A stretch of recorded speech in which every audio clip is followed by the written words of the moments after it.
Bonjour à toutes et à tous et bienvenue dans la box du mois de décembre.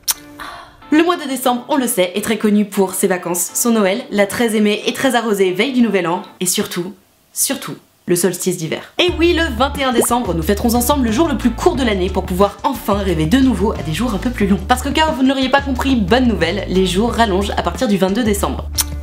Tout de suite, on passe à la suggestion des abonnés et ce mois-ci, ça tombe sur le commentaire d'Inès, La fête est finie. Vous l'aurez compris, il s'agit du nouvel album d'Orelsan intitulé effectivement La fête est finie, sorti le 20 octobre 2017 et qui pour le coup n'a laissé personne indifférent. Si c'est surtout le clip du titre basique premier extrait de l'album qui a laissé beaucoup d'entre nous ébahis, j'attire plutôt votre attention sur les deux derniers titres de l'album intitulés Paradis et Note pour trop tard qui sont à ne surtout pas manquer. On y découvre enfin un rap aux notes douces et bienveillantes et qui pour une fois n'insulte pas les femmes de putes, de salopes ou de grosses connes et ça fait du bien.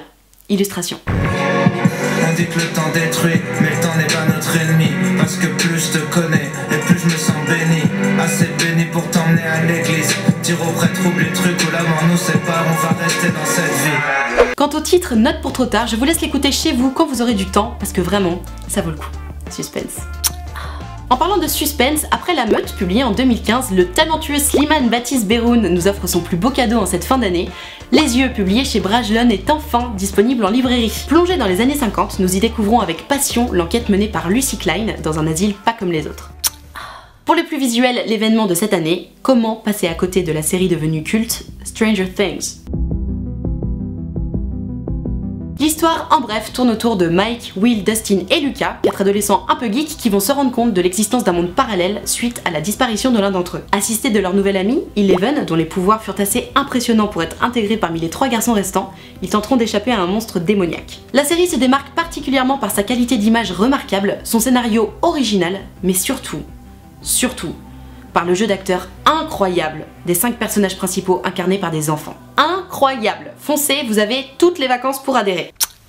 Si vous êtes plutôt branché fleur bleue et histoire sans monstre, Disney a signé ce 23 novembre son dernier long métrage en collaboration avec les studios Pixar. Coco, c'est l'histoire d'un jeune garçon passionné de musique qui grandit dans une famille qui déteste la musique. Bien décidé à réaliser ses rêves malgré tout, il bascule dans un monde parallèle à la conquête de son destin. C'est un film familial, touchant et rempli de bonnes ondes. On saluera la bande originale et particulièrement le titre phare Remember Me et on n'oubliera pas de noter que pour une fois, on est très content d'avoir affaire à un petit garçon motivé en personnage principal plutôt qu'à la classique princesse Disney. Plutôt que de rester devant les écrans, certains préféreront les jeux en famille pour se divertir et on les comprend. Si vous en avez marre de vous déchirer au Monopoly, le youtubeur Doc7 a sorti son premier jeu de société originellement intitulé 77. Il s'agit d'un subtil mélange entre le jeu de loi et le Trivial Poursuite et, à bon entendeur, n'essayez même pas de priver votre coéquipier préféré de jouer au prochain tour.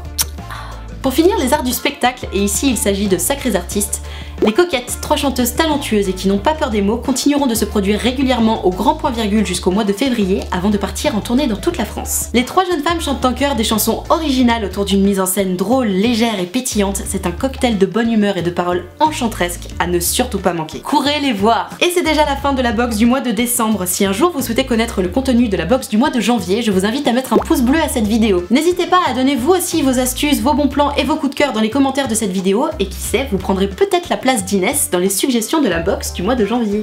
Abonnez-vous, suivez-moi de partout sur Facebook, Twitter et Instagram et retrouvez bien sûr toutes les informations nécessaires dans la description de cette vidéo. Je vous fais des gros bisous et je vous aime.